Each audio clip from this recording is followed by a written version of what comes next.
Եվ այսպես ես զրուցում եմ Արտաշես Սարգսակի հետ, շնորհակալություն, հրապարակվեց Միքայել Սրբազանի կարծում եմ ձեռագրով գրված հայտարարությունը 3 սրբազանների կողմից Միքայել Սրբազանի, Բագրատ Սրբազանի եւ Արշակ Սրբազանի համատեղ հայտարարությունը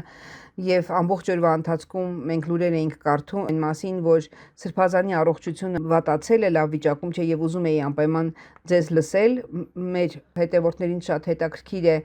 ինչ են ձեզ հաղորդել, ինչ վիճակում է նրա առողջական վիճակը, ինչ քայլեր պետք է ձեռնարկվեն։ Սրբազանի առողջության մասին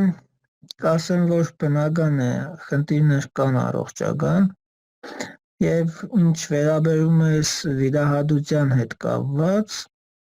Սրբազանի պաշտպանները դիմել են վիրահատության համար, ճիշտն ասած իրենց տեղի քրեակատարողական հիմնարկի բժիշկն է ուսումնասիրել եւ վկայել է, որ այո վիրահատության կարիք կա, պլանային վիրահատություն է եւ այսպես ընթացքում ուրեմն նայեք ինչպես է այնտեղ համակարգը, որ բանդարգյալը կարող է կամ պետության կողմից օգտվել այդ բժշկական ծառայությունից պետպատվերով եւ այդ դեպքում պետությունն է որոշում, որ հիվանդանոցում ինքը բուժվի, բուժումն անցկացնի, կամ կարող է իր կամքով ընտրել ցանկացած բուժհաստատություն եւ վճարումը կատարել ինքը։ Սրբազան հայրը, քանի որ իր կյանքի ընթացքում միակ բժշկական հաստատությունը, որտեղից օգտվել է, եղել է Իզմիրյանը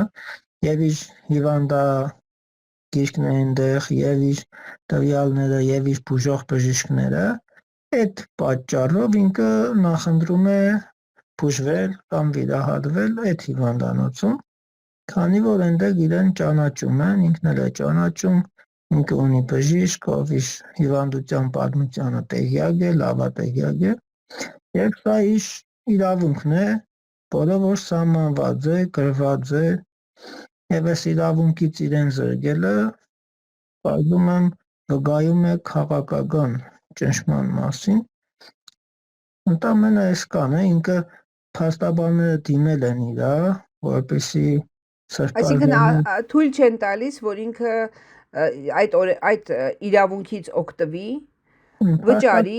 եւ գնա այն հիվանդանոցը, որտեղ որ ինքը վստահում է բժիշկներին, վստահում է կամ իրեն ճանաչում են եւ ինքը ճանաչում է։ Այո, փաստացի այդպես է ստացվում։ Ինչպես են դա օրինակ մեկնաբանում, բացատրում, ինչու թույլ չեն տալիս։ Ասեմ ձեզ։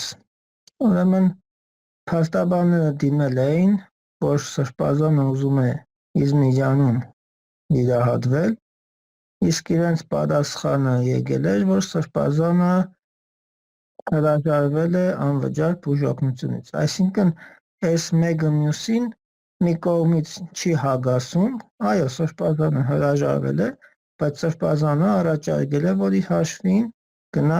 այլ բուժհաստատություն, բայց այդ մասին ոչ մի խոսք չկա։ Այսինքն այստեղ եւս մեկ անգամ ականատես ենք դառնում մանիպուլյացիայի, որով ճշմարտության միայն մի կեսն է ասվում, իսկ մյուս կեսը թաքցվում է հատուկ ծածուկ նպատակներ իրացնելու համար, այսինքն Սրբազանին տվյալ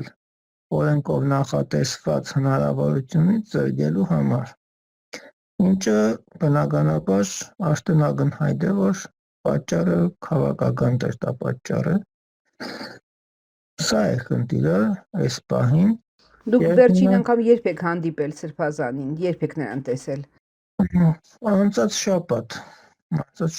եմ տեսել։ Ձեր կարծիքով ինչպես էր նա իրեն զգում, ինչ ասաց։ Սրբազանը այնպիսի մարդ չի, որ ինքը իր առողջությունից բողոքի, ինքը բնականը չի բողոքում,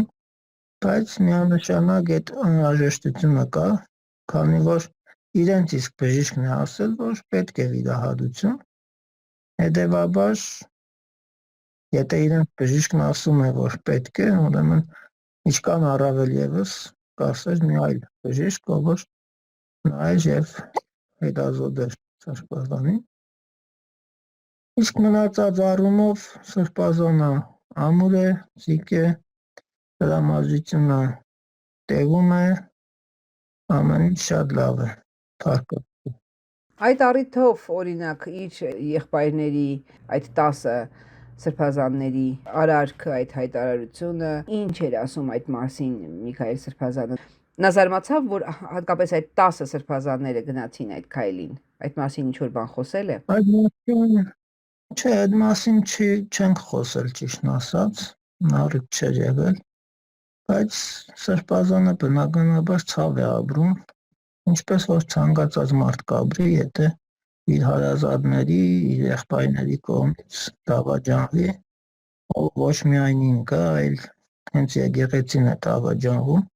Գիտեք, եթե մեզ դավաճանեն ինչ-որտեղ, ավելի թեթև կտանենք երևի, քան եթե դավաճանում են եկեղեցին։ Չի կարող որևէ մեկը ինչ-որ լավ զգացումներ ունենալ բնականաբար դավաճանված լինելուց։ Երբ հանդիպեք Միքայել Սրբազանին, խնդրում եմ փոխանցեք, որ իր հավատավոր հոտում աղոթում են իր առողջության համար, ձեր հորեղբոր Սրբազան Միքայել Աջապահյանին սպասում են, սիրում են նրան եւ նրա աղոթքներին սպասում են։ Ես զրուցում էի Միքայել Սրբազանի եղբորորդու Արտաշես Սարգսակի հետ եւ անշուշտ մենք կշարունակենք այս զրույցը, անդրադառնալով նաեւ այն ամենին, ինչ կատարվեց Կիրակի օրը Գյումրիի Սուրբ Յոթ Վերք եկեղեցում։